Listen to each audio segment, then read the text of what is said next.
ఒక నూతన పాఠాన్ని మనం నేర్చుకుందాము. ఈరోజు ఫిల్మ్ మరియు వీడియో పరిశోధన ఏ విధంగా మనం సాధనగా ఉపయోగించుకోవచ్చు పరిశోధనలో అంటే ఈరోజు ఫిల్మ్స్ మరియు వీడియోస్ లేకుండా అసలు సమాజాన్ని ఊహించడం అనేది చాలా కష్టంగా తయారైంది. దీన్ని ఇంగ్లీష్లో ఏమంటారు అంటే న్యూ నార్మల్ అంటారు. అంటే నూతన వాస్తవం ఇది. నూతన వాస్తవం ఎట్లా అంటే ఇప్పుడు ఇంతకుముందు ఒక ఫిల్మ్ ఈరోజు వీడియోని చూడకపోతే లేకపోతే ఆడియోని చూడకపోతే ఫిల్మ్ చూడకపోతే అది సమాజం ముందుకెళ్లే పరిస్థితి లేదు. అంటే దీన్ని ఏమంటారు అంటే సోషియాలజీలో న్యూ రియాలిటీ అంటారు. అంటే న్యూ న్యూ న్యూ నార్మల్ అంటే ఇది కొత్తగా వస్తున్నటువంటి ఒకప్పుడు ఇది ఒక విచిత్రంగా చూసేవాళ్ళు, ఇప్పుడు ఇది సాదాసీదాగా తయారైంది. దీన్ని న్యూ నార్మల్ అని అంటారు సోషియాలజీలో. అంటే ఫిల్మ్ మరియు వీడియో అనేది మనం పరిశోధనలో ఎట్లా వాడుకోవాలి, దీన్ని ఎట్లా వాడతారు సోషియాలజీలో ఆంథ్రోపాలజీలో అంటే ఇప్పుడు సమాజంలో ఎట్లయినా మీరు గుర్తుపెట్టుకోండి, అది ఏదైనా కానీ ఒక సమాజంలో ఒక ప్రధానమైన మార్పు వచ్చినప్పుడు ఏమవుతుంది అంటే ప్రతి పరిశోధనలో కూడా ఆ దాని మీద పరిశోధన చేయడానికి ఇంట్రెస్ట్ చూపిస్తారు. ఇప్పుడు మీరు బయాలజీ తీసుకోండి, నానో టెక్నాలజీ అనేది కొత్త లేటెస్ట్ అది, కాబట్టి అందరూ నానో టెక్నాలజీ మీద రీసెర్చ్ చేశారు. అదేవిధంగా సమాజంలో ఇప్పుడు ఏంటి అంటే విజువల్ అంటే ఈ యొక్క దృశ్య భాగం అనేది ఎక్కువగా అయింది. కాబట్టి ఈరోజు సోషియాలజిస్టులు ఆంథ్రోపాలజిస్టులు అందరూ కూడా ఈరోజు ఫిలిం మరియు ఈ యొక్క వీడియో అనేది మనం సామాజిక శాస్త్రాలలో లేకుంటే ఈ మానవాభివృద్ధి శాస్త్రంలో ఏ రకంగా ఉపయోగించవచ్చు అనేది మనం ఈరోజు పాఠంలో నేర్చుకుంటాం. అదేవిధంగా వీడియో ఆధారిత పరిశోధనకు రిఫ్లెక్సివ్ మరియు సహకార విధానాన్ని మనం వివరించడం జరుగుతుంది. అంటే వీడియో మనకు డిజిటల్ టెక్నాలజీ కానీ హ్యాండీకామ్ కానివ్వండి లేకపోతే మనం వాడే సెల్ ఫోన్ కానివ్వండి, ఇవన్నీ కూడా ఎట్లా మనకు పరిశోధనకు ఉపయోగపడుతున్నాయి. రిఫ్లెక్సివ్ అంటే ఇప్పుడు మీ అందరికీ తెలుసో లేదో బలగం అనే సినిమా ఒక సీదా వ్యక్తులను పెట్టి ఆ సినిమా తీయడం జరిగింది. అంటే ఒక గ్రామీణ నేపథ్యంలో, నేను ఇంతవరకు చూడలేదు ఆ సినిమాని, కానీ ఒక గ్రామీణ నేపథ్యంలో అది నిజమైనటువంటి మనుషులను పెట్టి తీశారని విన్నాను. అంటే దాన్ని ఏమంటారు అంటే రిఫ్లెక్సివ్ అంటారు దాన్ని. అంటే వీడియో కానీ సినిమా కానీ రిఫ్లెక్సివ్గా ఉంటుంది, సహకారంగా ఉంటుంది. అంతెందుకు ఒక అమెరికన్ సోషియాలజిస్ట్ ఏం చేశాడు, ఒక ఫ్రెంచ్ సోషియాలజిస్ట్ ఏం చేశాడంటే మొట్టమొదటిసారిగా సమ్మర్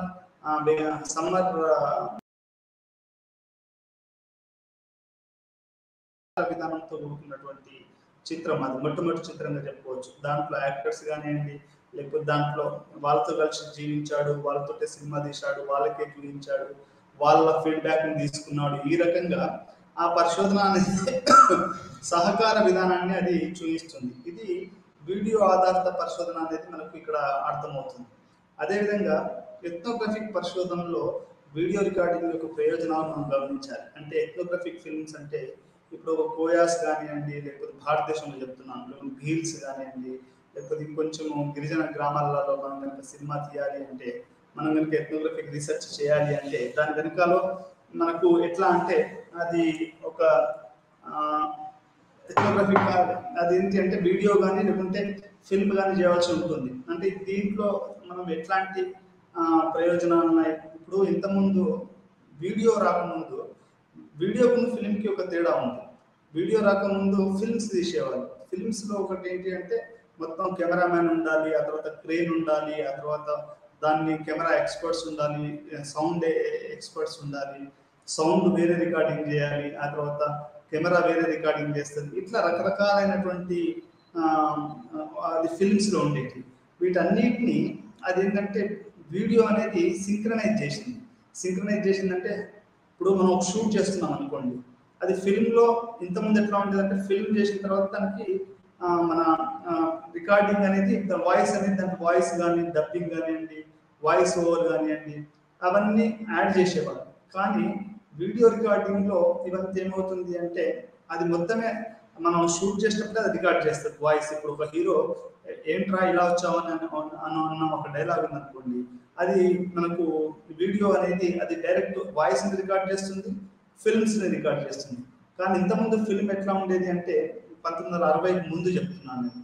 1960కి ముందు ఎట్లా ఉండేది అంటే ఫిల్మ్ తీయాలి, మళ్ళీ దానికి వాయిస్ ఓవర్ చెప్పాలి, మన సౌండ్ను యాడ్ చేయాలి, ట్రాక్స్ని యాడ్ చేయాలి, డైలాగ్స్ని యాడ్ చేయాలి. ఇట్లా అది ఒక కష్టతరంగా క్లిష్టపరంగా ఉండేది. కానీ ఆ తర్వాత ఈ యొక్క వీడియో ఎప్పుడైతే డిజిటల్ వీడియో, ఆ తర్వాత వీడియో రికార్డింగ్ ఎప్పుడైతే వచ్చిందో ఆంథ్రోపాలజిస్టులకి, సోషియాలజిస్టులకి, చాలా మంది శాస్త్రవేత్తలకి ఈ వీడియో రికార్డింగ్ అనేది, ఈ డిజిటల్ టెక్నాలజీ అనేది ఒక ఒక పరికరంగా ఉపయోగపడి ఇప్పుడు అంత కష్టపడాల్సిన అవసరం లేదు. అది మేడ్ ఈజీ అన్నట్టు. అంటే చాలా మనకు అన్ని రకాలుగా అది ఒకసారి మనం షూట్ చేస్తే అది ఆడియో, వీడియో అన్ని చేసి మనకు అవుట్పుట్ ఇస్తుంది. ఈ రకంగా ఎథ్నోగ్రఫిక్ పరిశోధనలో వీడియో అనేది చాలా ప్రయోజనాలను చేకూర్చిందని మనం చెప్పుకోవచ్చు. అంతకుముందు ఫిలిమ్స్లో ఈ ప్రయోజనాలు లేవు. ఫిలిమ్స్ అనేది ఒక రిస్కీ అండ్ కాస్ట్లీ అఫేర్. ఇప్పుడు ఫిల్మ్ కట్టడానికి ఎంత కాస్ట్లీ అంటే అది కొన్ని లక్షలలో ఖర్చు పెట్టవలసి ఉంటుంది. అదే ఒక వీడియో అనుకోండి, వీడియో అనుకుంటే ఒక చిన్న కెమెరా కానివ్వండి, ఒక డిజిటల్ కెమెరా కానివ్వండి, ఒక సెల్ ఫోన్ కానివ్వండి, తీసుకుని వచ్చి మనం తీయదలుచుకున్నటువంటి గిరిజన జీవితాలలో సాంప్రదాయాలు ఎలా ఉన్నాయి, గిరిజన జీవితాలలో పండుగలు ఎట్లా చేస్తారు, గిరిజనుల యొక్క ఆర్థిక పరిస్థితి ఏంటి, వేట ఎలా చేస్తారు, వాళ్ళ యొక్క సహజీవనం ఎట్లా ఉంటుంది, దాంట్లో పెళ్లిళ్ళు ఎలా జరుగుతాయి, ఇట్లాంటివన్నీ మీరు రికార్డింగ్ చేయాలనుకుంటే, ఇట్లాంటివన్నీ రికార్డింగ్ చేయాలంటే అది వీడియో రికార్డింగ్ అయితే బాగుంటుంది అనేది అది మనకి ఇక్కడ అర్థమవుతుంది. అంతకుముందు 60s అంటే 1960కి ముందు ఫిల్మ్స్ ఉండేవి, కానీ ఆ తర్వాత అది మారింది. వీడియో ఆధారిత పరిశోధన కోసం పరిశోధన రూపకల్పన యొక్క ప్రాముఖ్యతను చర్చించారు. అంటే వీడియో ఆధారిత పరిశోధన కోసం ఈ పరిశోధన రూపకల్పన అంటే మనం ఫస్ట్ వాళ్ళ యొక్క పర్మిషన్ తీసుకోవడము, దానికి ఒక ప్లానింగ్ పెట్టుకోవడము, ఆ తర్వాత దాని యొక్క స్క్రిప్ట్ రాసుకోవడము, ఆ తర్వాత ఫిల్మ్ యొక్క ఎడిటింగ్ చేసుకోవడము, ఫైనల్ ప్రొడక్ట్ వాళ్ళని చూపించడం, ఇవంతా కూడా ఒక రూపకల్పన చేయకుండా ఈ యొక్క వీడియో ఆధారిత పరిశోధన అనేది జరగదు. అయితే మీకు ఇక్కడ ఒకటి ప్రధానంగా మీకు వివరించవలసిన విషయం ఏంటంటే, అసలు ఈ ఫిల్మ్స్ ఈ సంవత్సరం మీరు ఆస్కార్ అవార్డు కనుక తీసుకుంటే అది సెకండ్ వరల్డ్ వార్ లో తీసినటువంటి ఒక సైనికుల జీవితం గురించి ఆస్కార్ అవార్డు పెట్టిన సినిమా గొప్పతనం ఏంటి అంటే అది మొత్తం కూడా విజువల్స్ మీద ఆధారపడ్డది. ఒక సైనికులు ఎట్లా ఒక ఇష్టం లేని యుద్ధాన్ని చేయవలసి వస్తుంది, వాళ్ళ ముఖాలు ఎట్లా చింద్రమైపోతాయి, స్నేహితులు ఎట్లా చచ్చిపోతారు యుద్ధాలలో. ఇదే ఈ యొక్క 6 ఆస్కార్ అవార్డు, మా భారతదేశానికి కూడా 2 ఆస్కార్ అవార్డు వచ్చాయి.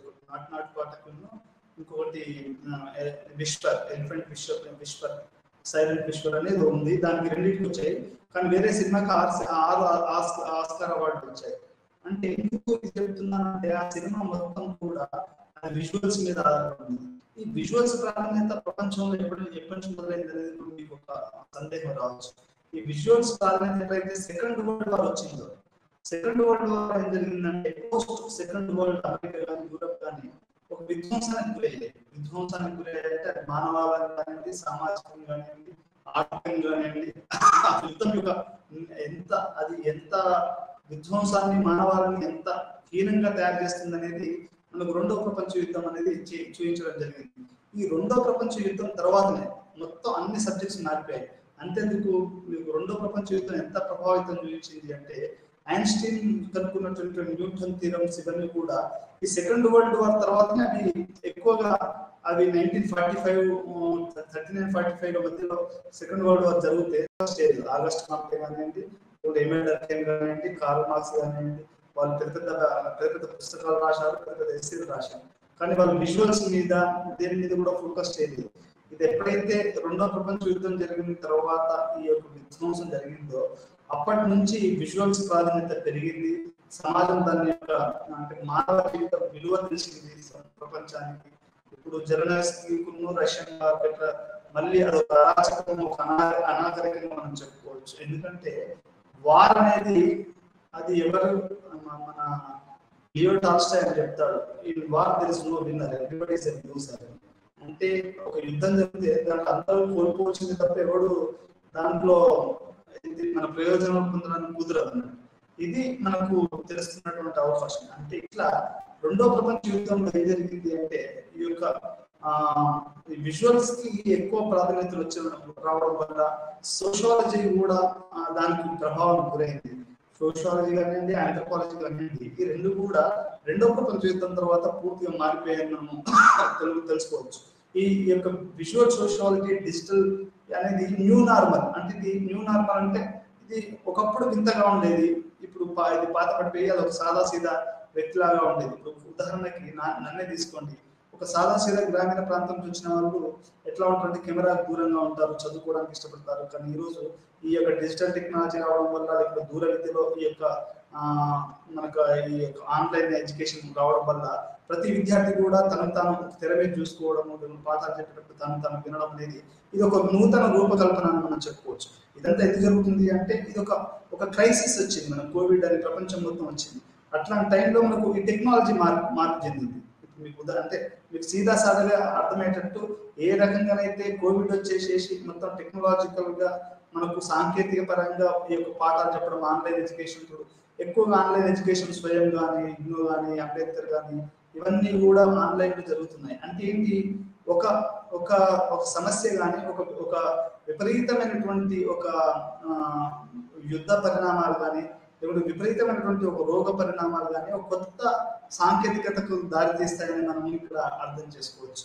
ఆ రకంగా ఇప్పుడు ఆన్లైన్ ఎడ్యుకేషన్ వచ్చినట్టే. ఎందుకు చెప్తున్నాను ఉదాహరణ అంటే, రెండో ప్రపంచ యుద్ధంలో జరిగినటువంటి విధ్వంసం తర్వాత సామాజిక శాస్త్రము మరియు ఆంథ్రోపాలజీ అనేది రెండు కూడా మారిపోయి విజువల్ ఆంథ్రోపాలజీ, విజువల్ సోషియాలజీ అనేది చాలా ముఖ్యంగా అది ముందుకు వచ్చింది. ఇక్కడ ఇంకొక విషయం మీకు చెప్పాల్సిన విషయం ఏంటంటే, ఈ విజువల్ ఆంథ్రోపాలజీ, విజువల్ సోషియాలజీలో ఇంకొకటి ప్రత్యేకత ఏంటంటే, ఇప్పుడు బయాలజీలో ఎట్లయితే ఫ్యాక్ట్స్ మనము చెప్తాము, అదే రకంగా అంటే ఒక 100% నీళ్లు ఎలా బాయిల్ అవుతాయి అనేది మనం ఒక సైంటిఫిక్ గా చెప్తాము బయాలజీలో కానీ, లేకపోతే సైన్సెస్ లో. అదే రకంగా మనకు సోషియాలజీలో, ఆంథ్రోపాలజీలో ఏంటంటే ఒక మనిషి ఒక వాస్తవాన్ని ఖచ్చితంగా చెప్పాలి అంటే దానికి మన లిఖిత పూర్వత్వంతో పాటుగా దానికి రికార్డింగ్ అవసరము. ఆ రికార్డింగ్ ఏంటంటే కెనసిస్ అంటారు. కెనసిస్ అంటే ఇప్పుడు నాన్ వర్బల్ కమ్యూనికేషన్. వర్బల్ అంటే మాట్లాడేది, నాన్ వర్బల్ కమ్యూనికేషన్ అంటే అతని ఫీలింగ్స్, అది కూడా రాయొచ్చు. కానీ కెమెరా అయితే ఇంకా బాగుంటుంది. నాన్ వర్బల్ కమ్యూనికేషన్ ని అది రికార్డ్ చేయడానికి మొట్టమొదటిసారిగా ఈ యొక్క వీడియో రికార్డింగ్ అనేది మొదలు పెట్టారని చెప్పుకోవచ్చు. ఈ రకంగా ఈ యొక్క న్యూ నార్మల్ అంటే నూతన వాస్తవం అనేది, నూతన సాదాసీదాతనం అనేది మనకు ఇప్పుడు డిజిటల్ టెక్నాలజీ వల్ల అర్థమవుతుంది. ఇది ఈ రోజు మొత్తంగా మనం తెలుసుకోవాల్సినటువంటి అవసరము. లోపలికి పోయిన కొద్ది కొంచెం మనము విశ్లేషణాత్మకంగా మాట్లాడుకున్నాము. ఈ యూనిట్ లో సామాజిక శాస్త్రం మరియు సాంఘిక మానవ శాస్త్రం యొక్క విభాగంలో దృశ్యమానత యొక్క స్థానాన్ని పరిశీలిస్తాము. కెమెరా తరచుగా మానవ కంటికి పొడిగింపుగా ఉపయోగించబడుతుంది. మనకు కన్ను అనేది ఒక ప్రపంచానికి ఎట్లయితే మీరు నన్ను చూస్తున్నారు, నేను మిమ్మల్ని చూడకపోవచ్చు, కానీ మీరంతా నన్ను చూస్తున్నారు. అంటే దృశ్యమానత అనేది కెమెరా అనేది, ఇప్పుడు ఈ కెమెరా వల్ల నేను మీ అందరికీ అవపడుతున్నాను అంటే ఈ యొక్క కన్నుకి అది ఒక కొనసాగింపు అని మనం చెప్పుకోవచ్చు.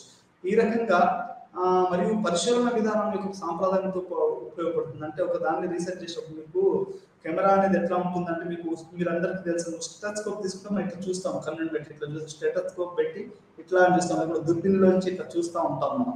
ఈ దుర్బిన్ ఇట్లా చూస్తే అది కూడా ఒక రకమైన కన్ను లాంటిది. ఇప్పుడు మన సివి రామన్ కూడా అట్లా దుర్బిన్లను పెట్టి చూడడము, లేకపోతే ఇట్లా మన అది పెట్టి చూడడం అనేది కూడా ఇవన్నీ కంటికి కొనసాగింపుగా మనం చెప్పుకోవచ్చు. లేకపోతే కొంతమంది బైనాక్యులర్స్ పెట్టుకొని చూస్తారు, అంటే దూరంగా ఉన్నది మనకు చాలా దగ్గరగా అవుతుంది బైనాక్యులర్స్ వల్ల. అంటే ఇవి కూడా ఒక కంటికి అవి ఒక ఎక్స్టెన్షన్ అంటే కొనసాగింపుగా మనము ఈ యొక్క వీటిని మనం అర్థం చేసుకోవచ్చు. సోషియాలజీ మరియు ఆంథ్రోపాలజీ విజువల్ పరిశోధన సాధనాలుగా ఫిల్మ్ మరియు వీడియోలు ఇతర సంస్కృతిలో గమనించిన పత్రికల్లో ఫీల్డ్లో నమోదు చేయడమే కాకుండా ఫోటోగ్రాఫ్ కూడా చేయబడ్డాయి. అంటే ఇవి పత్రికల్లో రాయడమే కాకుండా ఇవి ఏంటి అంటే ఒక ఫీల్డ్ డేటాలో నమోదు చేయబడ్డాయి అనేది మనకు ఇక్కడ అర్థమవుతుంది. తద్వారా విజువల్ రికార్డింగ్ లో పెద్ద మానవ శాస్త్ర బృందంలో చిన్న భాగం. మొత్తం ఈ యొక్క విజువల్ రికార్డింగ్ అనేది మానవ శాస్త్ర విభాగం, అంటే ఆంథ్రోపాలజీ అనేది కూడా చాలా సుదీర్ఘమైనది, చాలా పెద్దది. దాంట్లో విజువల్ రికార్డింగ్ అనేది ఒక చిన్న భాగంగా మనం చెప్పుకోవచ్చు. ఈ రికార్డింగ్ సాంకేతిక చరిత్ర గురించి కాదు, పరిశోధకులు దాని ఉపయోగం అంటే క్రమశిక్షణ కోసం అది ఏ ప్రయోజనాల కోసం ఉపయోగపడుతుంది. మొదటి విభాగంలో ఈ ప్రశ్నలు మనం వివిధ అంశాలను పరిశీలిస్తాము. దీని తర్వాత వీడియో టెక్నాలజీలో సాంకేతికత పురోగతి మరియు ఎథ్నోగ్రఫిక్ ఫిల్మ్స్ ఏ రకంగా మనం వాడుతున్నామని చూస్తాం. అదేవిధంగా 16mm ఫిల్మ్ మరియు వీడియో టేపుల్లో ఎటువంటి వ్యత్యాసం ఉందో మనం కూడా ఈరోజు మనం తెలుసుకుంటాము. 16mm ఫిల్మ్ అనేది మీ అందరికీ తెలుసు. ఇంతకుముందు సినిమాలు 16 mm ఉండేది, ఆ తర్వాత 70 mm అయింది. అంటే మిల్లీమీటర్స్ అన్నట్టు. అంటే చిన్న ఫిలిమ్స్, చిన్న మన తెర చాలా చిన్నగా ఉంటుంది, ఆ తర్వాత పెద్ద పెద్దగా తయారైంది. వీటన్నిటి గల తేడా ఏంటనేది కూడా మనం ఈరోజు మనకు పాఠంలో తెలుసుకుంటాం. సినిమాల కంటే వీడియో టేప్ మరియు డిజిటల్ రికార్డింగ్ వల్ల ప్రయోజనాలు ఏంటి అంటే, ఇప్పుడు సినిమా తీయడం గిరిజనుల మీద పరిశోధన చేసేటప్పుడు సినిమా తీయడం ముఖ్యమా లేకపోతే వీడియో చేస్తే సరిపోయిందా అనేది ఇక్కడ ఒక చర్చ. అంటే అది సినిమా అయితే మనకు అది ఏ రకంగా ప్రయోజనం ఉంటుంది, మరియు అదే లేకుంటే టేపు వీడియో అయితే ఎట్లా ఉంటుంది, లేకుంటే డిజిటల్ రికార్డింగ్ అయితే ఎట్లాంటి ఉంటుంది అనేది నాకు ఇక్కడ అర్థం చేసుకోవాల్సిన అవసరం ఉంది. సినిమా అంటే అది ఒక ఎక్స్పెన్సివ్ బిజినెస్ అనేది, బిజినెస్ కానీ లేకుంటే వర్క్ కానీ, దానికి చాలా కెమెరామెన్, ట్రూప్, మళ్ళీ దాని యొక్క వాయిస్ రికార్డింగ్, దాని మ్యూజిక్, సౌండ్, దాని తర్వాత కలపాలి, ఇదంతా చాలా ఎక్స్పెన్సివ్గా మనకు ఈ యొక్క సినిమా వీడియో అనేది అవపడుతుంది. సామాజిక శాస్త్రంలో దృశ్య తంతువులు మరియు మానవ శాస్త్రం అంటే, ఈ సామాజిక శాస్త్రంలో మానవ అభివృద్ధి శాస్త్రంలో నిశ్చల చిత్రాల కాలం నుండి చలనచిత్రాలు, వీడియో టేపులు మరియు ఇప్పుడు డిజిటల్ రికార్డింగ్ల వరకు దృశ్య అధ్యయనం మానవ శాస్త్రం మరియు సామాజిక శాస్త్రంలో విచారణ మరియు జ్ఞాన ఉత్పత్తికి కేంద్ర రంగాలుగా మారాయి. అంటే ఇప్పుడు ఆధునికంగా ఎట్లయిపోయింది అంటే, ఒక వీడియో చేసి పెట్టడము, మీకు రాజకీయ నాయకులు కానివ్వండి, సినిమా స్టార్లు కానివ్వండి, లేకపోతే సినిమాలలో ఉన్నటువంటి లేకుంటే రకరకాల వాళ్ళైనా కానీ, ఇప్పుడు ఈ మధ్య కొత్త ట్రెండ్ ఏంటంటే, ఏదో ఒక వీడియో తీసేసి చనిపోతున్నానని చెప్పేసి ఒక ఆత్మహత్యని కూడా రికార్డ్ చేసేసి పోతున్నారు. అంటే ఇట్లా ఈ దృశ్యాలు అనేటివి ఇట్లా తయారవుతున్నాయి. అంటే ఇప్పుడు ఆ మధ్యలో ఏం జరిగింది అంటే, ఒక రైతు తనకు రైతు బంధు రావట్లేదని ఇంకేదో తన భూమిని ఈ యొక్క వేరే వాళ్ళకి పోయింది ఈ యొక్క దాంట్లోనే ఆ మండల ఆఫీస్ ముందు అయితే నిలబడి ఇట్లా షూట్ చేసుకుని, నేను ఈ మండలం దగ్గర నాకు న్యాయం జరగకపోతే నేను చనిపోతానని ఒక వీడియో చేసి పెట్టడం ద్వారా అది పెద్ద వైరల్ అయిపోయి వెంబటి ముఖ్యమంత్రులు దానికి స్పందించడం జరిగింది. అంటే దృశ్యము, విజువల్స్ మానవ సమాజాన్ని ఎంతగా ప్రభావితం చేస్తున్నాయి అనేది మనకు చాలా చాలా క్లియర్గా అర్థమవుతుంది. అదే రకంగా మీరు కొన్ని చూస్తే, కొంతమంది ఈ యొక్క ఉగ్రవాద సంస్థలకు చేరిన వాళ్ళు కూడా కొన్ని తీసేసి వాళ్ళు ఎట్లా చేస్తున్నారు, లేకుంటే ఈ యొక్క మతానికి సంబంధించినటువంటి ఎక్కువగా మత ఛాందస్తులు కూడా ఎట్లా దృశ్యాలు తీసేసి మేమే చంపాము ఇట్లా అనేది చూపించడం జరుగుతుంది. లేకుంటే ఇంకా ఏదైనా వేరే అశ్లీల చిత్రాలు తీసేసేసి అది ఇట్లా చేయడం అనేది జరుగుతుంది. అంటే ఇవన్నీ ఎందుకు చెప్తున్నాను అంటే, ఇట్లా రకరకాలైనటువంటి యొక్క వీడియోలు కానీ, ఆడియోలు కానీ, లేకుంటే డిజిటల్ టెక్నాలజీ అనేది ఈరోజు జ్ఞాన ఉత్పత్తి కేంద్రాలుగా మారింది. లేకుంటే ఒక ప్రొఫెసర్ ఉన్నాడు అనుకోండి, ఇప్పుడు జేఎన్యూ నుంచో లేకుంటే లండన్ నుంచో మీకు హార్వర్డ్ నుంచో ఒక ప్రొఫెసర్ నామ్ చామ్స్కీని మనం చూడాలేమో. ఇప్పుడు హైదరాబాద్కి ఒక్కసారి వచ్చారు. మరి నామ్ చామ్స్కీని ఎట్లా మనం చూడాలి? నా జీవితంలో నేను చాలా మందిని చూశాను, అమర్త్య సేన్ వీళ్ళందరూ, కానీ నామ్ చామ్స్కీని చూడలేకపోయాను. ఇప్పుడు నామ్ చామ్స్కీని ఎంత చూడాలి? అది దృశ్యమైన పద్ధతిలోనే మనం చూడాలి. ఆయన సింటాక్స్ కానివ్వండి, సిమాంటిక్స్ కానివ్వండి, లేకపోతే ఆయన చేసినటువంటి manufacturing global consent, manufacturing the consent అనే ఒక పుస్తకం కానీ, ఆయన ఏం మాట్లాడతాడు, ఆయన యొక్క భాష ఎలా ఉంటుంది అనేది నేను వీడియో ద్వారా మాత్రమే చూడగలుగుతాను. అంటే ఇది ఎందుకు చెప్తున్నాను అంటే, ఈ యొక్క డిజిటలైజేషన్ వీడియో అనేది న్యూ నార్మల్గా ఈరోజు మనకు అర్థమవుతుంది.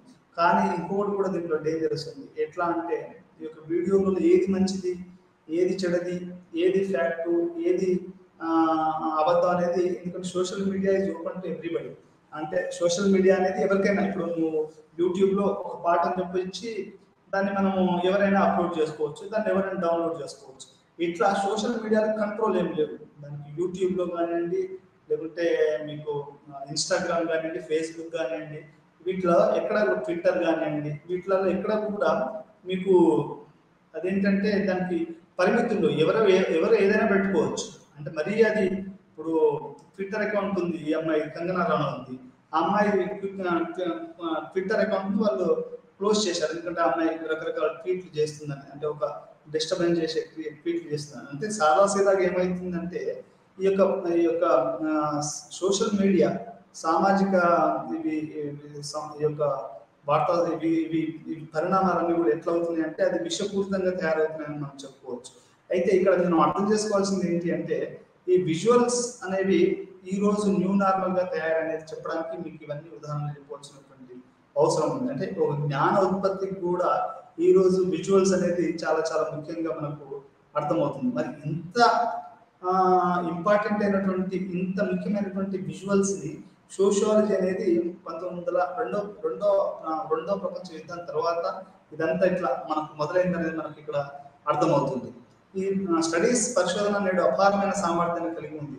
Visual studies, journal of visuals culture, ఇప్పుడు విజువల్ ఆంథ్రోపాలజీ మరియు విజువల్ ఆంథ్రోపాలజికల్ రివ్యూ వంటి స్కాలర్లీ జర్నల్స్ విజువల్ ఎథ్నోగ్రఫిక్ రంగంలో ముఖ్యమైన కొన్ని పత్రికలు. దీంట్లో ఈ విజువల్ పద్ధతులు రావడమే కాదు, చాలా జర్నల్స్ వచ్చాయి. ఇప్పుడు ఏదైతే ఒక పరిశోధన రంగం అభివృద్ధి చెందుతుంటే దానికి అనుబంధంగా కొన్ని పత్రికలు కూడా రావడం జరుగుతుంది. ఉదాహరణకి ఇప్పుడు స్త్రీలకు సంబంధించినటువంటి పరిశోధన ఎక్కువగా జరుగుతుంది అనుకోండి. ఇప్పుడు స్త్రీ విముక్తి అని, స్త్రీ సంఘటన అని, ప్రపంచ స్త్రీ అని, ఇట్లా రకరకాలైనటువంటి స్త్రీవాద పత్రికలు అని, ఇట్లా మానస అని, స్వాతి అని, ఇంకేవో రకరకాల పత్రికలు వస్తూ ఉంటాయి. అంటే నేను చెప్పదలుచుకున్న పాయింట్ ఏంటి ఇక్కడ ఏంటి అంటే ఒక పరిశోధన ప్రముఖంగా జరుగుతుంటే దానికి సంబంధించినటువంటి విజువల్ జర్నల్స్ కూడా రావడం అనేది జరుగుతుంది. అట్లే ఎథ్నోగ్రఫిక్ రంగంలో కూడా చాలా ముఖ్యమైన కొన్ని పత్రికలు వచ్చాయి. దాంట్లో visual anthropology, visual anthropological review వంటి, ఆ తర్వాత visual studies, journal of visual culture, ఇట్లాంటివన్నీ ఎన్నో పత్రికలు అనేటివి చాలా ఈ యొక్క ఆంథ్రోపాలజీలో, సోషియాలజీలో వచ్చాయి. దాంట్లో చాలా జరిగాయి. ఇంకొకటి మీకు చెప్పదలుచుకున్నాను. నేను పిహెచ్డి చేస్తున్న టైంలో ఒక పత్రిక చూసాను, లైట్ అండ్ సౌండ్ అని. అదేంటి అంటే ఆ సినిమా అది పూర్తిగా కూడా లైట్ అండ్ సౌండ్, అది లండన్ నుంచి వస్తుంది. అది పూర్తిగా సినిమాల మీద ఉంటుంది. అది ఒక విజువల్స్ చూస్తే అసలు ఆ విజువల్స్ లైట్ అండ్ సౌండ్లో దాంట్లో వచ్చే విజువల్స్ మనం చూస్తే ఇక మనకు ఎప్పుడు అంతగా ప్రభావితం చూస్తారు.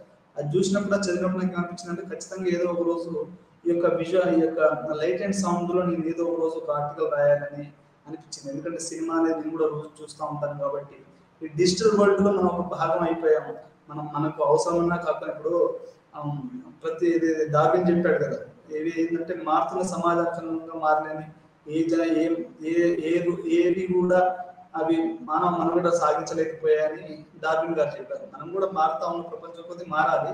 కానీ ఇక్కడ ఒక విషయం ఏంటంటే ఇది అందరికీ చేరగలగాలి. ఒక సాదాసీదా రైతు, ఒక పేద కుటుంబాల్లో కూడా విజువల్ దాన్ని చేరగలిగినప్పుడు అది అప్పుడు ఇబ్బంది లేదు. కానీ ఇది ఒక వైరుధ్యాన్ని సృష్టించకూడదు. అంటే ఎట్లా అంటే అమర్త్య సేన్ చెప్పిన దాని ప్రకారము అన్ఈక్వల్ యాక్సెస్ టు ఇన్ఫర్మేషన్ అన్నట్టు, అది చాలా డేంజరస్.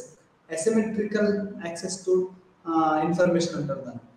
ఇది చాలా డేంజరస్. అంటే కొంతమందికి కొంత అది యాక్సెసిబుల్గా ఉండి మిగతా వాళ్ళకి యాక్సెసిబుల్గా లేకపోవడం అనేది చాలా పెద్ద అది డిస్టర్బెన్స్ గురిస్తుంది. ఉదాహరణకి చెప్తాను, ఒక జాబ్ నోటిఫికేషన్ వచ్చింది అనుకోండి, అది ఆ ఆఫీస్లో ఉన్న వాళ్ళకి, ఆ డిపార్ట్మెంట్లో ఉన్న వాళ్ళకి తెలిస్తే అది బయట ప్రపంచానికి తెలియకపోతుంది. అదేంటి అంటే ఇది అసిమెట్రికల్ ఇన్ఫర్మేషన్ రిలేషన్స్ అంటారు. ఇది చాలా డేంజరస్. ఇప్పుడు వరల్డ్లో మా ఫ్రెండ్ అతను కూడా టీచరు, అతను కూడా గవర్నమెంట్ ప్రొఫెసర్ అని చెప్పి ఏంటంటే ఇది asymmetrical relations in information and digital technology nothing, that is the ruling the world now. ప్రపంచం మొత్తం ఒక డిజిటల్ వైపు పరిగెత్తుతుంది. అయితే దీంట్లో చాలా నాకు తెలిసి చాలా దీని మీద ఒక క్రిటిక్ ఉంది. అంటే ఇది ఒక దీని మీద కూడా చాలా రకమైనటువంటి విమర్శ ఉంది. అది మనం తర్వాత మాట్లాడుకోవచ్చు. ఈ విజువల్ స్టడీస్ ఎంతవరకు మనకు వస్తాయి, అసలు విజువల్స్ అవి నిజంగా చేస్తాయా లేకపోతే ఒక ఆర్టిస్టిక్ ఎక్స్ప్రెషన్ అనేది మనం, అంటే ఇప్పుడు ఒక విజువల్ చూసాం అనుకోండి, అదేమనుకుంటారు చాలా మంది, అది వాస్తవం అనుకుంటారు. ఇంకోటి ఏంటి అంటే అది ఒక ఆర్టిస్టిక్ ఎక్స్ప్రెషన్ అని కూడా చెప్పుకోవచ్చు. ఎట్లా అంటే మీకు ఉదాహరణ చెప్తాను. ఇప్పుడు బస్సు పోతా ఉంటే మనం బస్సును యాస్టేజ్గా తీస్తాం. ఇప్పుడు ఆ బస్సును యాస్టేజ్గా తీయడం అనేది నాలంటోడు అయితే నేను ఒక కవిత రాశాను. ఏమని, I'm a football traveller, there is no guarantee of reaching destination, life means between life and death and football traveller. అంటే ఇప్పుడు దాన్ని నేను విజువలైజేషన్ చేస్తే నేనైతే ఎట్లా చేస్తాను అంటే ఆ కెమెరాని కింద పెట్టేసి అట్లా మన ఫుడ్ బోర్డింగ్ చేస్తున్న వాళ్ళు హైదరాబాద్ మహానగరంలో ఎట్లా ఉన్నారని తీస్తాను. అంటే అదేంటి, అది ఒక ఆర్టిస్టిక్ ఎక్స్ప్రెషన్ కూడా మనం చెప్పుకోవచ్చు. అది వాస్తవం కాకపోవచ్చు, అంటే అది వాస్తవంతో కూడుకున్నటువంటి ఆర్టిస్టిక్ ఎక్స్ప్రెషన్. అది కొంతమందికి అది ఆర్టిస్టిక్ అవ్వకపోవచ్చు, కొంతమంది అది వాస్తవం అవ్వకపోవచ్చు, అది కొంతమందికి అసలు వాస్తవం కూడా అనిపించకపోవచ్చు. అంటే ఇక్కడ ఒక విజువల్ అనేది అది వాస్తవమా ఆర్టిస్టిక్ ఎక్స్ప్రెషన్ అనేది కూడా ఒక చర్చ ఉంది.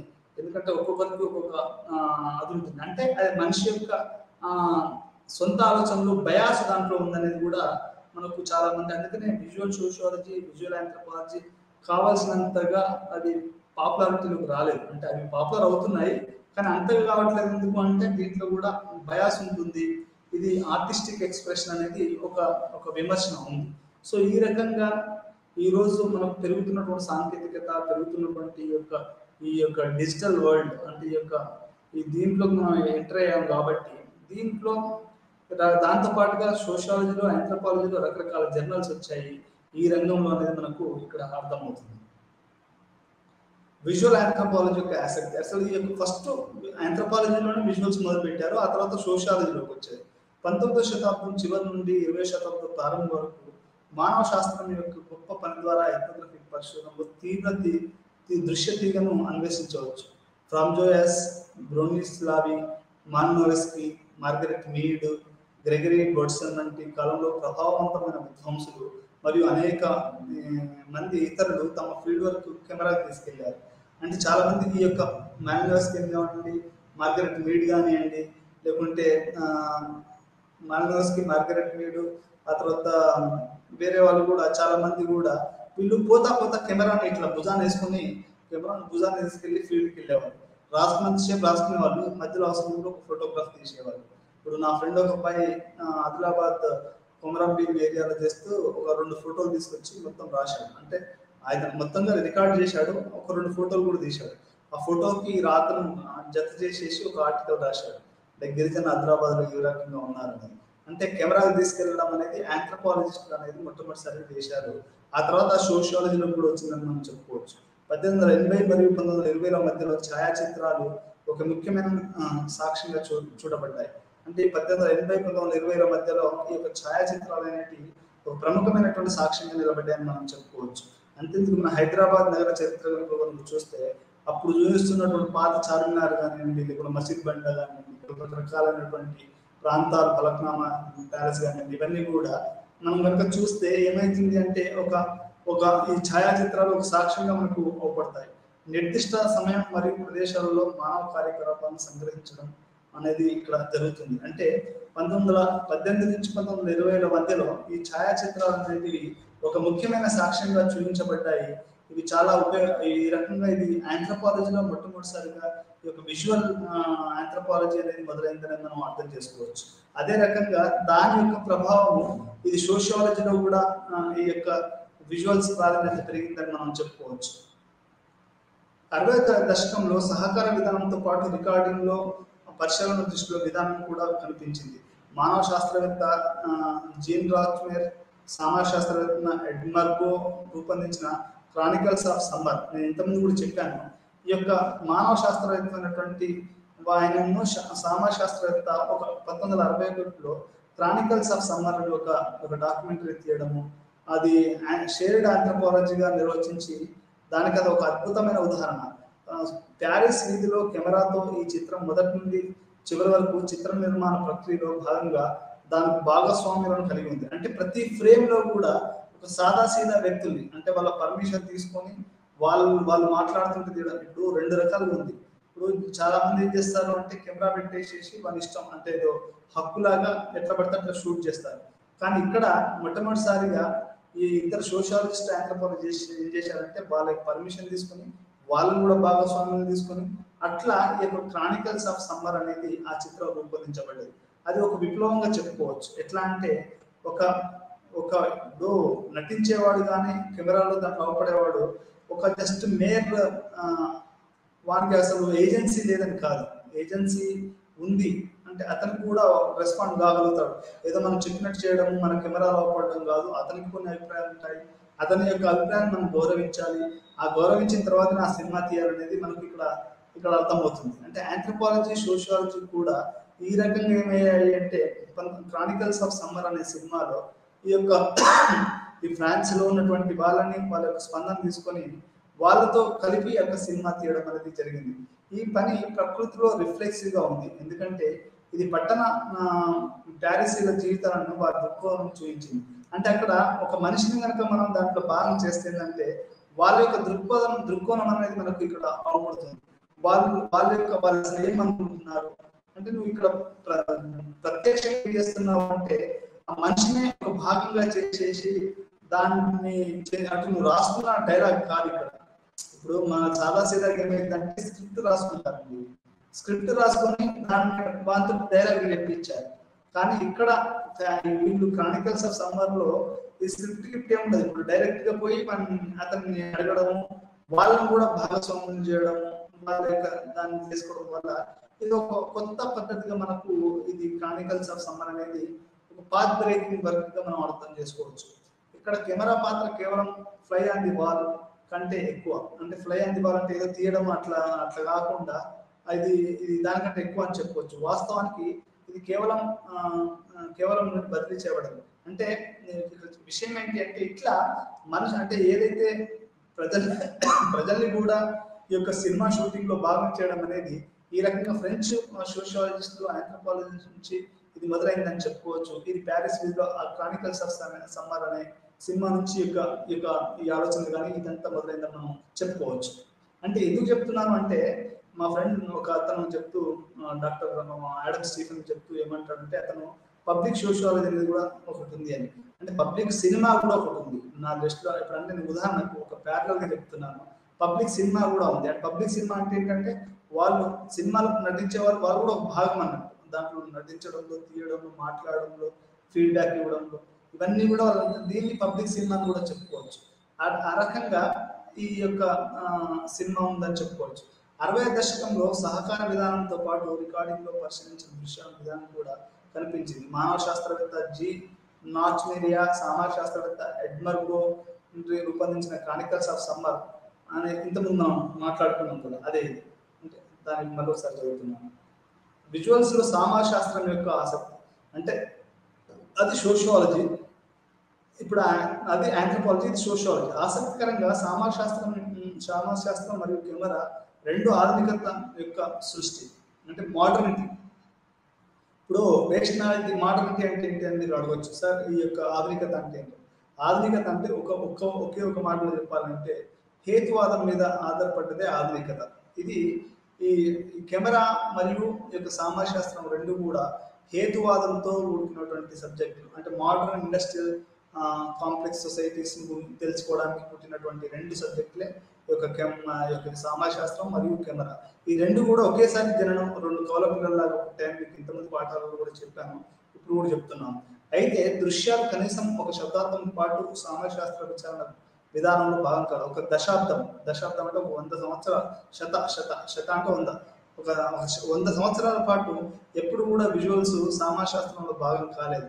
ఆ తర్వాత అది విజువల్స్ కూడా సామాజిక శాస్త్రంలో ఒక భాగంగా అవి 100 సంవత్సరాల తర్వాత, అంటే ఆగస్ట్ కాంటే సామాజిక శాస్త్రం ప్రతిపాదించిన 100 సంవత్సరాల తర్వాత కానీ ఈ యొక్క విజువల్స్ అనేవి సోషియాలజీలోకి రాలేదు. ఒక అమెరికన్ శాస్త్రవేత్త ఏం చెప్తాడు అంటే, ఇప్పుడు హెమిల్టన్ రాసినటువంటి సూసైడ్ అనేది ఒక అది ఏంటంటే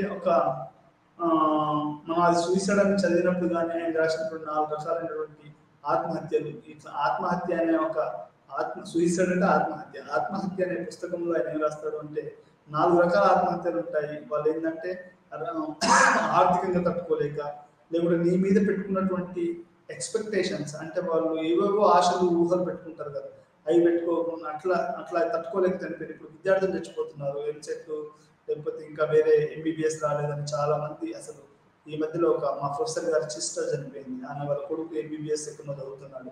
ఏదో అంటే రకరకాలుగా ఇట్లా ఎక్స్పెక్టేషనల్ డెత్స్ ఉంటాయి. వీటికి ఎప్పుడైతే ఒక అమెరికన్ సామాజిక శాస్త్రవేత్త ఏమంటాడు అంటే, ఎప్పుడైతే ఎమెల్డర్కెమ్ అనే ఈ యొక్క ఆత్మహత్య అనే పుస్తకం చదువుతామో దాంట్లో మనకు అది ఆ పేరు విధంగానే అది మాట్లాడంగానే మనకు ఒక ఇమేజ్ గుర్తుకొస్తుంది అనేది. మనకు ఆత్మహత్యలు అంటే ఇప్పుడు మామూలుగా మనకు కొన్ని ఇమ్మీడియట్ ఒక ఊహలు గుర్తుకొస్తాయి. ఎట్లా అంటే వాళ్ళు ఫ్యాన్కి వేసుకున్నదో, లేకుంటే పొలం దగ్గర వాడు పత్తి, మా ఊర్లో దీక్షకులు అయితే ఒక రైతు ఎట్లా ఇంటికి తన భార్య పిల్లలతో కూడా పెట్టుకుని బయలుదేరిపోయి అలా మందు తాగి అక్కడనే చనిపోయాడు. అంటే ఇట్లాంటి విజువల్స్ గుర్తుకొస్తాయి. మనం దగ్గర డర్క్హేమ్ ఆయన గురించి మాట్లాడుకుంటే ఆత్మహత్యలు అనేవి ఎందుకు జరుగుతాయి? ఇప్పుడు మీరు ఇక్కడ గమనించవలసిన విషయం ఏంటంటే, ఇప్పుడు 20వ శతాబ్దంలో చాలా సెన్సిటివ్ అయిపోయి ఆత్మహత్య ప్రతిరోజు ఒక ఆత్మహత్య జరుగుతుంది దేశంలో. ఎట్లా అంటే ఒకప్పుడు ఆత్మహత్య అనేది చాలా రేర్. ఎవరో ఇక తెలియకుండా చేశారు. ఈ రోజు అండి స్కూల్ పిల్లల ఆత్మహత్యలే, రైతుల ఆత్మహత్యలే, నీకు ఆడవాళ్ళ ఆత్మహత్యలే, లేకుంటే కాలేజీ వాళ్ళు university research scholars Hyderabad central university అని అయితే అది ఆత్మహత్యలకు ఒక కేర్ ఆఫ్ అడ్రస్ గా మారిపోయింది. హైకోర్టు అనేది ఒక ఆత్మహత్య దాన్ని తీసుకుంది, అంటే దాని యొక్క సుమోటో కేసు కింద తీసుకుంది. ఎందుకు చెప్తున్నాను ఇవన్నీ అంటే ఈ యొక్క ఆత్మహత్యలు చెప్పినప్పుడు మనకి ఏమవుతుంది అంటే అది మనకు ఒక ఇమేజ్ని క్రియేట్ చేస్తుంది.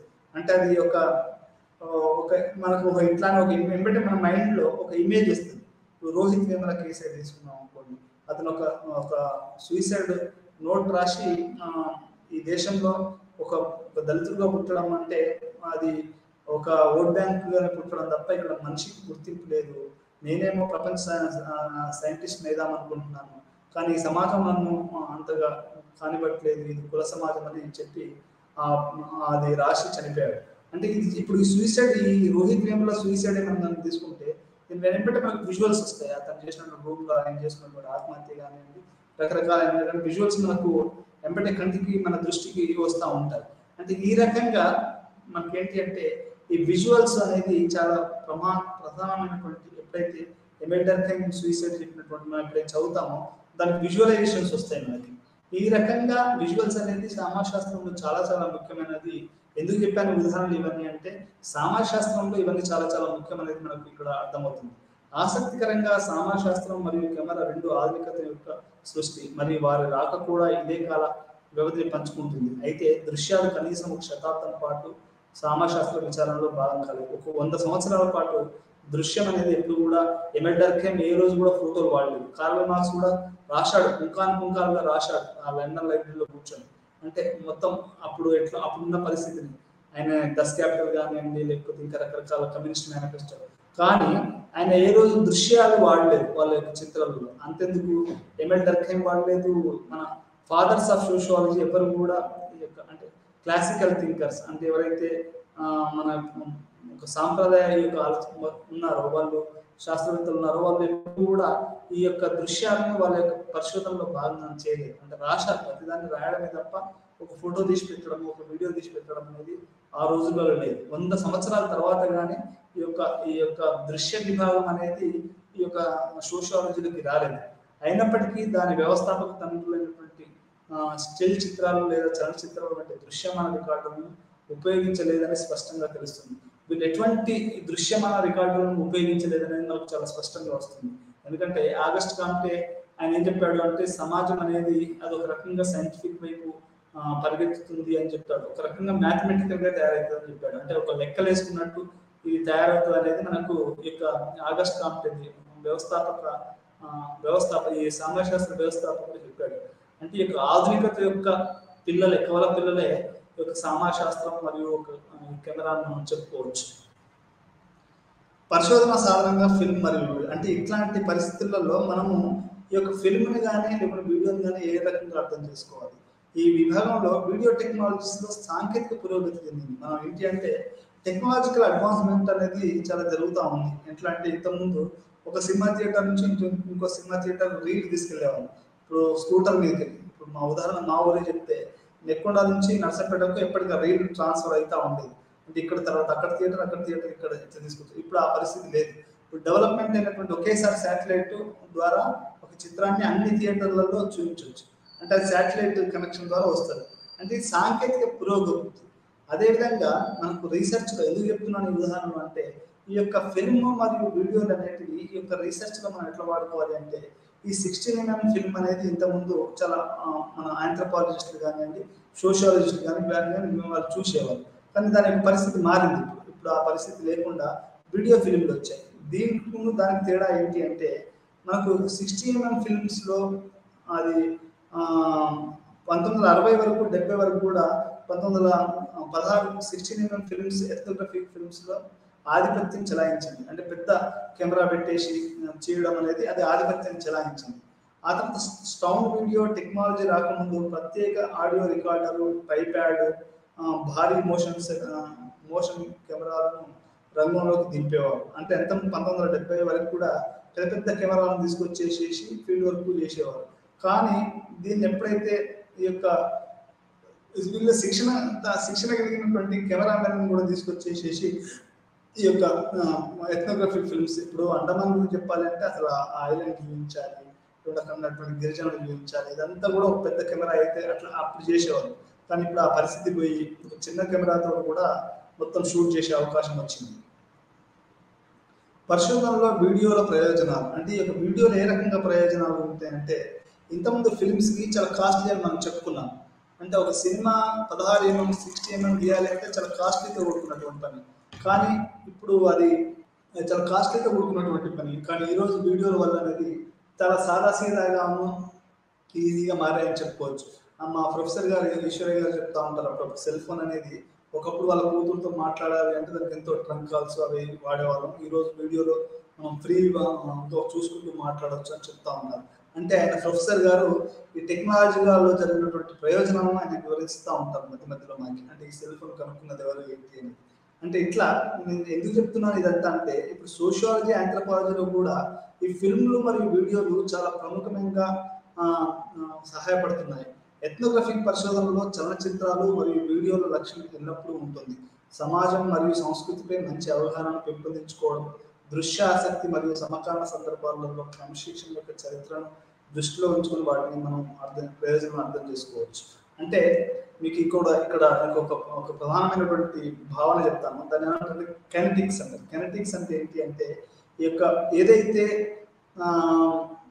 వర్బల్లో చెప్పలేము ఇప్పుడు క్యాప్చర్ చేయడం, దాన్ని కెమెరా ఉపయోగపడుతుంది అనేది ఈ యొక్క మార్గరెట్ మీడ్ ద్వారా 1950లో ఆమె ద్వారా ప్రభావితమై తీసినటువంటి ఒక సామశాస్త్రవేత్త ఏం చెప్తాడు అంటే, ఇక నాన్ వర్బల్ కమ్యూనికేషన్ అర్థం చేసుకోవడానికి వీడియోలు బాగా పనికొస్తాయి అనేది చాలా చాలా ప్రముఖంగా మనకు వీడియో అనేది చాలా ఎక్కువగా అక్కడ పనికొస్తుంది. ఇప్పుడు మనం ప్రతిదీ రాయొచ్చు, మన ఆర్థిక పరిస్థితి ఏంటి, రాజకీయ పరిస్థితి ఏంటి ఏంటి, కానీ అతని హావభావాన్ని లేకపోతే అది రాయాలంటే అది మనం ఒక లిరిసిస్టో లేకపోతే ఇంకో పోయేటో లేకపోతే ఒక నవలాకారుడో కావాల్సి వస్తుంది. మరి దాన్ని ఎట్లా క్యాప్చర్ చేస్తాం మనం అంటే అక్కడ మనకు కెమెరా పనికి వస్తుంది అనేది మనకి ఇక్కడ ప్రముఖంగా వీళ్ళు సామాజిక శాస్త్రవేత్తలు కానివ్వండి లేకుంటే మన ఆంథ్రోపాలజిస్టులు కానీ చెప్తున్నటువంటి విషయము ఇది. ఈ రకంగా మనకు ఒక సంస్కృతి పైన ఒక అవగాహన పెంచుకోవడానికి ఇది పనికొస్తుంది అనేది మనకి ఇక్కడ అర్థమవుతుంది.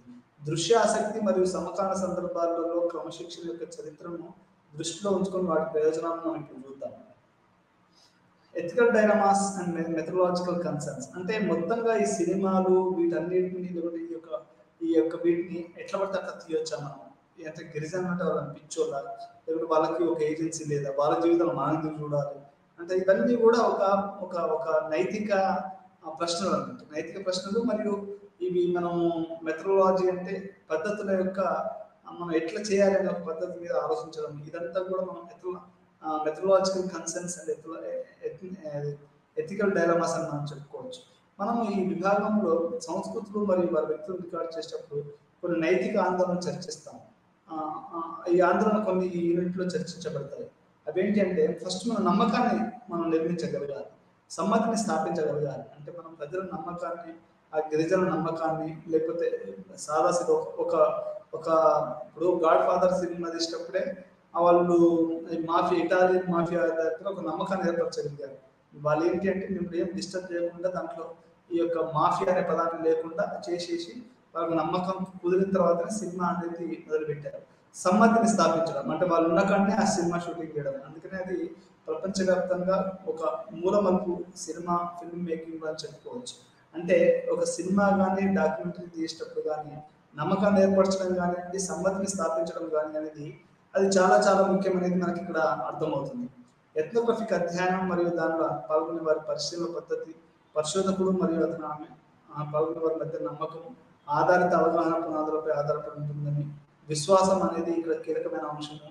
ఎందుకంటే పాల్గొనే వారి గోప్యతను గౌరవించినప్పుడు మరియు వారి వ్యక్తిగత సమాచారం గోప్యత హామీ ఇచ్చినప్పుడు మాత్రమే వారి ఇంటి మరియు ప్రైవేట్ విషయాలు అత్యంత విశ్వాసంతో పంచుకుంటారు. పరిశోధన చేస్తున్నప్పుడు ఇది ముఖ్యమైన ఆందోళన అనేది ఇక్కడ మనకు అర్థమవుతుంది. అంటే మనం వాళ్ళ యొక్క గోప్యతను మనం గౌరవించాలి. అంటే ఇప్పుడు వారిని ఎట్లా పడితే అట్లా వాళ్ళు కూడా మనుషులే, వాళ్ళు కూడా వాళ్ళ పశువులు కాదు. ఇప్పుడు ఎవరైతే మనం షూట్ చేస్తున్నామో వాళ్ళు మనుషులు, వాళ్ళకి గోప్యత ఉంటుంది, సీక్రెసీ ఉంటుంది, వాళ్ళ యొక్క వ్యక్తిగత వాళ్ళ యొక్క అలవాట్లు ఉంటాయి, జీవితం ఉంటుంది. ఆ గోప్యతను మనం గౌరవించాలి. అప్పుడు గౌరవించినప్పుడు ఏమైతుంది అంటే మనకి చాలా రావాల్సినటువంటి ఇన్ఫర్మేషన్ వస్తుంది, రావాల్సినటువంటి విజువల్స్ వస్తాయి, రావాల్సినటువంటి మనం అనుకున్న షాట్ని మనం తీసుకోవచ్చు. ఈ వ్యక్తిగత సమాచార గోప్యతను మనం హామీ ఇచ్చినప్పుడు ఏమవుతుందంటే మనం వాటి యొక్క ప్రైవేట్ విషయాన్ని కూడా వాళ్ళు అత్యంత విశ్వాసంతో పంచుకుంటారనేది ఇక్కడ మన పరిశోధన ముఖ్యంగా తెలుస్తుంది. పరిశోధనల రూపకల్పనలో మీరు అంటే మనం ఎట్లా పరిశోధన చేయాలి? ఫస్ట్ ప్రణాళిక, అంటే మనం ఫస్ట్ ఏ టాపిక్ మీద రీసెర్చ్ చేయాలి, ఏ ఏరియాలో రీసెర్చ్ చేయాలి, దాన్ని మనం ఫీల్డ్ వర్క్ ఎట్లా చేయాలి, దాంతో టైం ఎంత స్పెండ్ చేయాలి, ఎవరిని కీ ఇన్ఫర్మేషన్ ఎట్లా కలవాలి, ఆ క్వశ్చన్ ఎట్లా చేయాలి, ఎంతకాలం అక్కడ స్పెండ్ చేయాలి, ఇవన్నీ కూడా మనకి ఏంటంటే పరిశోధనలో దృశ్య సాధనాలు, సముచిత ఫీల్డ్లో తగిన సమయాన్ని వెచ్చించాలి. ఇప్పుడు చాలా మంది 1-2 నెలలు ఫీల్డ్ వర్క్ కూడా చేయరు, పిహెచ్డి అయిపోయింది అంటారు. ఇప్పుడు అట్లా అన్నట్టు అంటే ఎంత సమయాన్ని కేటాయించాలి, ఎంత మనం పార్టిసిపెంట్స్ తోటి ఉండాలి, ఎంతమంది మనం ఇంటర్వ్యూ చేయాలి, ఇట్లాంటిది అనేది కూడా మనకు ఒక ప్రణాళిక, పరిశోధన రూపకల్పన అనేది ఈ యొక్క ప్రణాళిక అనేది చాలా ముఖ్యం. ఇప్పుడు పిహెచ్డికి 5 సంవత్సరాలు ఎందుకు ఇస్తారు అంటే ఇదంతా ఫస్ట్ నువ్వు లైబ్రరీలో కూర్చొని మొత్తం నువ్వు ఏదో టాపిక్ తీసుకోవాలి, దాంట్లో ఉన్నటువంటి పుస్తకాలన్నీ ఒకసారి మొత్తము తిరగరాసిన నీకు నచ్చిన టాపిక్ తీసుకోవాలి, మళ్ళీ దానికి కొత్తగా ఉన్నటువంటి అంశాన్ని తీసుకోవాలి. ఆ తర్వాత ఇట్లా అంటే ఎందుకు చెప్తున్నాను ఇదంతా అంటే పరిశోధన కోసం అనేది మనం చాలా చాలా పుస్తకాలు తీస్తూ ఉంటాం. ప్రణాళిక అట్లే సినిమా తీసేటప్పుడు కూడా ఒక ప్రణాళిక తీసుకొని పాతలాగా కాకుండా మనం కొత్తగా తీయగలగాలి. మనం ప్రణాళిక దానికి చాలా జాగ్రత్తగా వేసుకోవాలి. దీంతో పాటుగా ఒకరి పరిశోధనలో ఆడియో వీడియో టూల్ని ఉపయోగించడం ద్వారా అన్ని ఏమి సాధించవచ్చో విశ్లేషించాలి.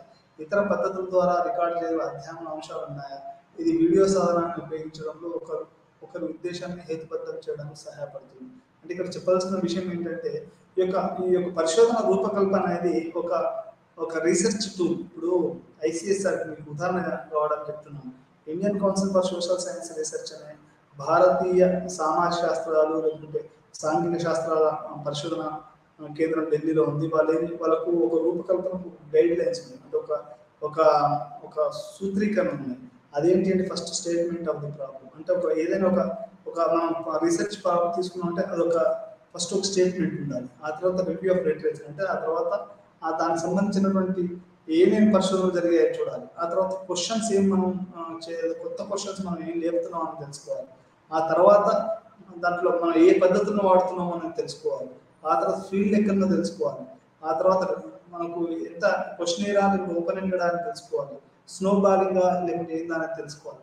ఇట్లా రకరకాలంగా చూసిన తర్వాత కానీ మనం పరిశోధన కానీ పూర్తిగా అది చేయడం అనేది కుదరదు. ఆ తర్వాత మనం రాయడము, ఆ తర్వాత కంక్లూడింగ్ రిఫరెన్సెస్ అనేది ఉంటాయి. అంటే ఉదాహరణకు అఖిల భారతీయ సామాజిక శాస్త్ర పరిశోధన సంస్థకు ఫండింగ్ ఇచ్చే ICSR వాళ్ళు పెట్టినటువంటి రూపకల్పన యొక్క భాగాలు, దాంట్లో ప్రణాళిక ఉండాలి, దాంట్లో టైం ఉండాలి, దాంట్లో ఎట్లాంటి ఫీల్డ్ వర్క్ చేస్తున్నారు, అంటే బడ్జెట్ ఎంత, దాంట్లో ఏ థీమ్ తీసుకుంటారు, ఇవన్నీ కూడా చాలా చాలా ముఖ్యం. అది ఆడియోనా వీడియోనా ఎట్లా చేస్తున్నారు అనేది కూడా చాలా ముఖ్యం అనేది మనకి ఇక్కడ అర్థమవుతుంది. ఈ రకంగా మొత్తం సోషియాలజీ మరియు ఆంథ్రోపాలజీలో దృశ్య పరిశోధనలు అనేది ఎట్లా ప్రాముఖ్యతను వహించాయి అనేది మనకి ఇక్కడ అర్థమవుతుంది. ఇక్కడ దృశ్య ప్రధానంగా ఎప్పుడు మారింది అంటే ఆంథ్రోపాలజీ, సోషియాలజీ రెండో ప్రపంచ యుద్ధం తర్వాత ఈ యొక్క ఆంథ్రోపాలజీ, సోషియాలజీ అనేది ఒక దృశ్యమాన పద్ధతిలోకి మారింది అనేది మనకి ఇక్కడ అర్థమవుతుంది. అంటే అంతకుముందు అంత రికార్డింగ్ రిటర్న్ గా ఉండేది. ఇప్పుడు మార్గరెట్ మీడ్ గారు చెప్పారు anthropology is a return bird అని, కానీ ఆమె కెమెరాలు వాడటము ఆ తర్వాత దాని అనేది జరిగింది. అదేవిధంగా సోషియాలజీలో కూడా ఎప్పుడైతే ఫోటోగ్రఫీ అండ్ సొసైటీ అనే పుస్తకం వచ్చిందో ఆ పుస్తకం ఒక బెంచ్ మార్క్ అని చెప్పుకోవచ్చు మనం సోషియాలజీలో. ఆ పుస్తకం అనేది న్యూ నార్మల్, అంటే వీడియో డిజిటల్ ఇవంతా న్యూ నార్మల్గా మనకు అర్థమయ్యి ఇది మనకు ఒక కొత్త అదే అని చెప్పుకోవచ్చు. అంటే ఒక సెల్ఫీ, ఒక ఫోటో ఈరోజు ఒక ప్రాణాలతో ఇంకొక చెలగాటం ఆడుతున్నట్టు చేస్తున్నారు. డిజిటల్ టెక్నాలజీ అనేది అంతగా తయారైపోయింది. ఈరోజు వీడియో కాల్స్ చేసుకోవడం అది రకరకాలుగా, అంటే మనం చెప్పడం కూడా కష్టం. అట్లాంటి విజువల్ డామినేషన్ ఆఫ్ ది సొసైటీలో మనం బతుకున్నాం.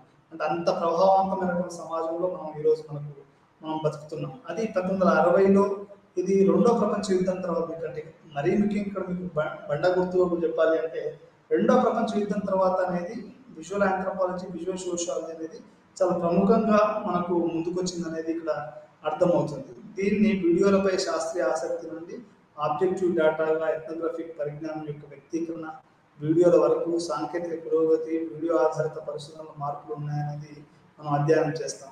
ఇది పరిశోధకుడు మరియు పరిశోధనలో పాల్గొనే వారి మధ్య సంబంధాన్ని కూడా పునర్నిర్వచిస్తుంది.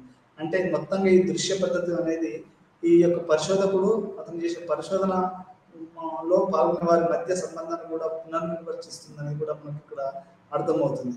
1980-90 నాటికి ప్రధాన చర్చలతో పాటు సామాశాస్త్రం మరియు మానవశాస్త్రాల్లో క్లిష్టమైన మరియు రిఫ్లెక్సివ్ మలుపు వీడియో ఆధారిత పరిశోధనలలో ఈ మార్పులకు దోహదపడిందని మనం చెప్పుకోవచ్చు. ఈరోజు వీడియోలు అనేది ఎంత అంటే రిఫ్లెక్సివ్ మారిందని చెప్పవచ్చు. అంటే మనం పత్రికల మీద తీస్తే వాళ్ళ ఫుటేజ్ తీసుకోవడంతో పాటుగా వాళ్ళు మాట్లాడేది మనం ప్రత్యక్షంగా వాళ్ళ ఇంకా వాళ్ళ వాయిస్ రికార్డింగ్ చేయడం జరుగుతుంది. అంటే ఇంత వీడియో ఆధారిత పరిశోధన అనేది దాని సొంత నైతిక గందరగోళం మరియు పద్ధతి సంబంధిత ఆందోళనలు ఉన్నాయి. కాబట్టి వీడియో ఆధారిత పరిశోధనలకు సంబంధించిన సమస్యలు పరిష్కరించుకోవడానికి పరిశోధన రూపకల్పన అవసరం అవుతుంది. అంటే మనం పరిశోధన చేసేటప్పుడే ఇప్పుడు ఈ వీడియో ఆధారిత research tool film and videos అనేటివి మనం ఎప్పుడైతే ఒక పరిశోధన సాధనంగా ఎప్పుడైతే తీసుకుంటామో దీన్ని మనం చాలా జాగ్రత్తగా ఉండాలి. ఎందుకంటే వ్యక్తుల ప్రైవేట్ జీవితాలు ఉంటాయి, వాళ్ళ గోప్యత ఉంటుంది, వాళ్ళ ప్రైవసీ ఉంటుంది. అవన్నీ కూడా మనం ఏంటంటే వాటిని మనం గౌరవించుకుంటూ మన యొక్క వీడియో అనేది చేయడం సినిమా కానీ వీడియో కానీ చేయడం జరుగుతుంది. లేకపోతే వాళ్ళకి వ్యక్తిగత జీవితం దెబ్బతిపోతుంది. చాలా మంది వాట్సాప్ వల్ల చాలా మంది ఏంటంటే వాళ్ళ జీవితాలు వాళ్ళ కుటుంబాలు కుప్పగూలిపోయాయని చెప్పుకోవచ్చు. ఎందుకంటే వాట్సాప్ లో జరిగేటువంటి చాట్లు వాట్సాప్ లో అది ఇప్పుడు చాలా మంది ఏం చేస్తారంటే అది వాట్సాప్ వాళ్ళు ఒక వ్యక్తిగత విషయాలు అవి పంచుకుంటారు. అది మనం వాళ్ళ యొక్క వ్యక్తిగత గోప్యతను మనం గౌరవించకుండా అది మనం వేరే వాళ్ళకి మనం ట్రాన్స్ఫర్ చేసుకున్నాం అనుకోండి. అట్లా కుటుంబాలు వాట్సాప్ చాట్ల వల్ల ఇట్లా ఎన్ని కుటుంబాలు ఉంటాయి అనేది మనకు చెప్పడం చాలా కష్టం.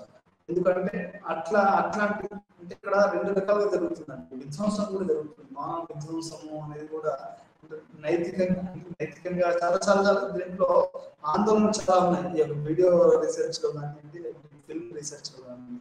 ఒక చిన్న విషయం అనేది ఒక బతికినంత కాలం హ్యాపీగా ఉండవలసినటువంటి ఒక దాంపత్య జీవితంపై కొంచెం దెబ్బ పడుతుందని మనకు కూడా అర్థమవుతుంది. ఈ రకంగా వ్యక్తి గోప్యత కానివ్వండి, కమ్యూనిటీ గోప్యత కానివ్వండి, అది కొంచెం దెబ్బతింటుంది. ఈ యొక్క వీడియో లేకుంటే ఫిల్మ్ రీసెర్చ్ ఫిల్మ్ ఒక సాధారణంగా తీసుకుంటే ఇవి దెబ్బతింటుంది అనేది మనకు చాలా అర్థమవుతుంది. కాబట్టి మనం పరిశోధన ఎప్పుడైతే మనం చేస్తున్నామో దానికి మనం చాలా జాగ్రత్తగా ప్రణాళిక, బడ్జెట్, కెమెరా, సౌండింగ్, ఆ తర్వాత వాళ్ళ యొక్క సమ్మతి అనేది ముఖ్యం. అంటే కన్సెంట్, దాని ఇంగ్లీష్ లో ఏమంటారంటే కన్సెంట్ అనేది ముఖ్యం. కన్సెంట్ లేకుండా సినిమాలు తీయడం అనేది, లేకుంటే డాక్యుమెంటరీ తీయడం, వీడియోలు తీయడం, 16mm ఫిల్మ్ తీయడం అనేది కూడా చాలా తప్పని ఇక్కడ అర్థమవుతుంది.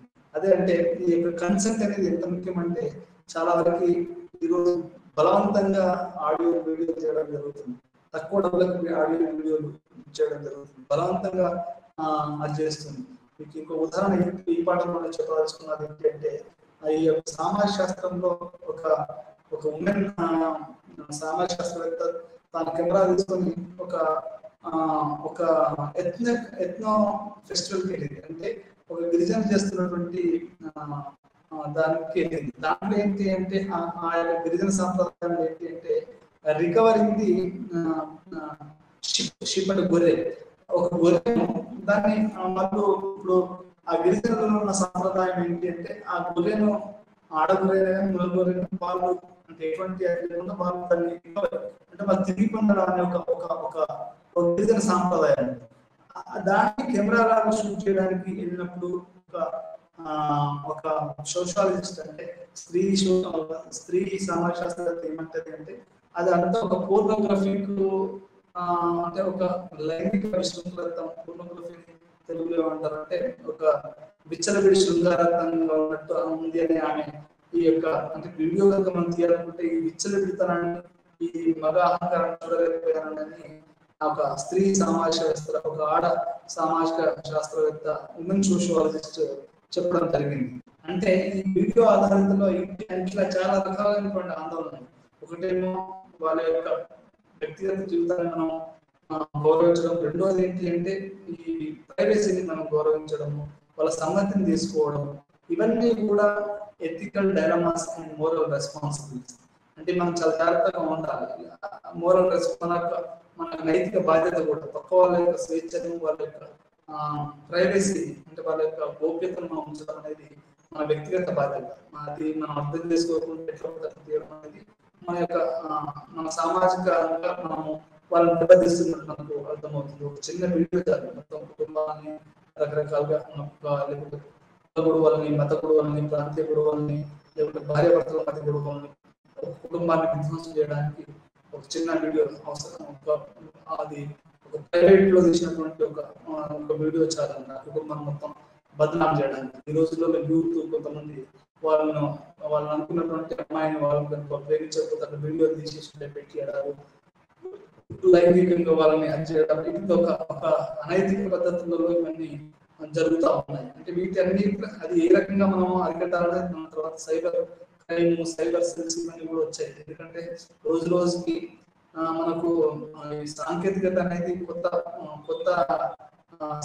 కొత్త నమూనాలు ముందుకు వచ్చినప్పుడు దాంట్లో జరిగే లోపాలను అరికట్టాలని కూడా ఈ సైబర్ పోలీస్ అనేది నాచినప్పుడు అసలు పోలీసులు అంటేనే ఒక సాదాసీత పోలీసులు, ఏదో నలుగురు పోలీసులు కానిస్టేబుల్ వేస్తే ఉంటారు. ఇప్పుడు సిటీలలో సైబర్ పోలీస్ అంటే వితిన్ క్షణాలలో ఒక వీడియో వస్తే వాళ్ళు ఏమన్నా ఎక్కడ పోస్ట్ చేయబడ్డది, దాన్ని ఎవరు కారకులు అనేది అరెస్ట్ చేస్తారు. ఆ మధ్యలో గుల్లి బాయ్స్ అన్నట్టు ఒక పోస్ట్ వీడియో ముస్లిం ఉమెన్స్ అందరినీ కూడా వాళ్ళు ఒకడు సేల్ ఫర్ సేల్ అని ఒకటి వీడియో చేస్తే దాని వెనకాల పెద్ద చర్చ జరిగి వాళ్ళని అరెస్ట్ చేసేంత వరకు వెళ్ళింది. అంటే ఒక విద్వేషాన్ని వాళ్ళు గుల్లి బాయ్స్ అని అట్లా చేసేసి వాళ్ళు మొత్తం ఒక ముస్లిం స్త్రీలకు సంబంధించినటువంటి వీడియోస్ పెట్టడం వల్ల అది పెద్ద సంచలనం, వాళ్ళని అరెస్ట్ చేయడం జరిగింది.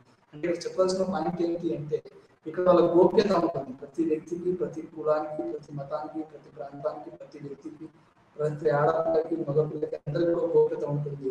ఆ గోప్యతను మనం గౌరవించుకుంటూ చేస్తే మనకు చాలా మంచి మనకు రీసెర్చ్ పరిణామాలు వచ్చే అవకాశం ఉంది అని మనకు ఇక్కడ పాఠం మనకు ఇక్కడ అర్థమవుతుంది. ఇది ఈ రోజు మనం ఈ యొక్క పాఠాన్ని ఇక్కడ ముగించి మరొక పాఠంలో మళ్ళీ ఒకసారి కొత్త పాఠంతో మనకు కొత్త దాని గురించి మనం తెలుసుకుందాము. ఈ రోజు మనం మొత్తంగా తెలుసుకుంది ఏంటంటే ఈ ఫిల్మ్ మరియు ఆడియో వీడియో పద్ధతులు అనేవి మనం పరిశ్రమలు ఏ రకంగా ఉపయోగపడాలి, అదేవిధంగా 60 ఫిల్మ్స్ మనకు వీడియో అనేది ఏ రకంగా చీప్ అండ్ బెస్ట్, అంటే synchronisation of sound. Film video ఏంటంటే ఫిల్మ్ అనేది దాన్ని సింక్రనైజ్ చేయాలి, సౌండ్ ని, డైలాగ్ ని, తర్వాత వాయిస్ ఓవర్. కానీ వీడియోకి ఇవన్నీ అవసరం లేదు, సింక్రనైజ్ వచ్చింది, డిజిటలైజ్ వచ్చింది. కాబట్టి ఇది మనకు బాగా ఉపయోగపడుతుందని మనకు అర్థమవుతుంది. ఇంతలో తిరిగి పాఠాన్ని ఆపేసి మళ్ళీ పాఠం అడిగాను.